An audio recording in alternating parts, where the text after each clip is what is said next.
So I think one of the ways we can better understand this section of the book especially is coming to a common definition of willpower.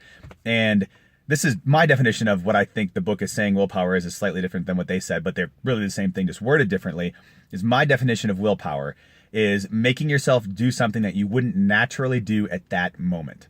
So even if it was something you would normally naturally do, like for me, example would be running does not take me willpower when I do it first thing in the morning. Running in the afternoon would absolutely take willpower and sap my willpower because I wouldn't want to do it. It wouldn't come naturally to me at that moment. I've got a habit in my morning routine in the morning, so it does come naturally in the morning. It is not sapping my willpower to do my morning routine. So making yourself do something you wouldn't naturally or normally do at that moment, that takes willpower. There's a couple other things. He wrote down a list, and I'm actually going to read the list for those people who haven't read the book. But he said, when willpower, and although this is great too, when willpower runs out, you revert back to what comes naturally to you. So you revert back to your default. So if you look at those two things, the definition is making yourself do something you wouldn't normally do, and when you run out of willpower, you revert back to your default settings. So like for like Terry, you mentioned that you think you have willpower whenever you need it. I think that first of all, I think you have more willpower than almost anyone else I know. Perhaps my wife is the only one I think might have more, but maybe not. I just know her better.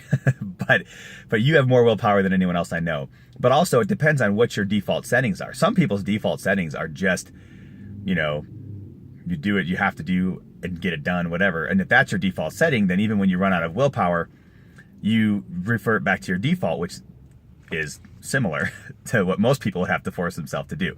So that's one thing to keep in mind. But what taxes your willpower?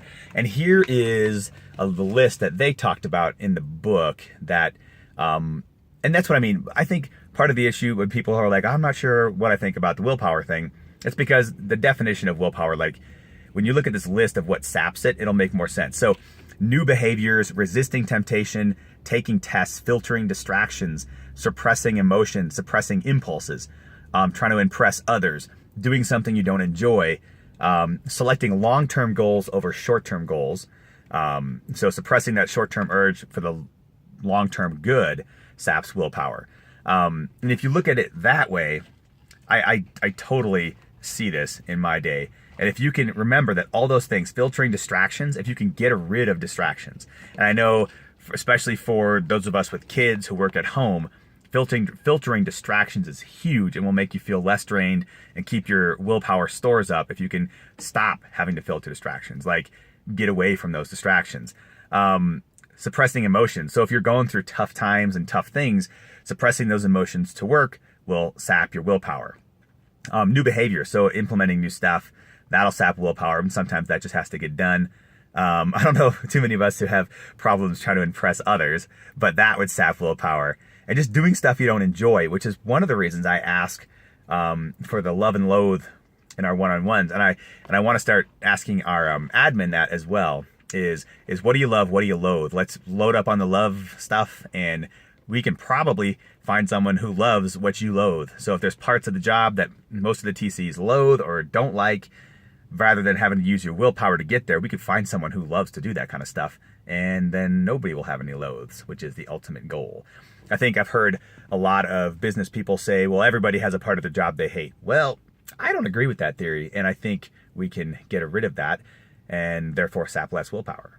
So I think about those definitions, think about how we can get rid of some of the willpower sapping things in our life, like distraction. Distraction is the biggest one for me. And blocking time and doing that will help with distraction as well. So I hope you guys have an awesome day, and comment. Let me know what you guys think.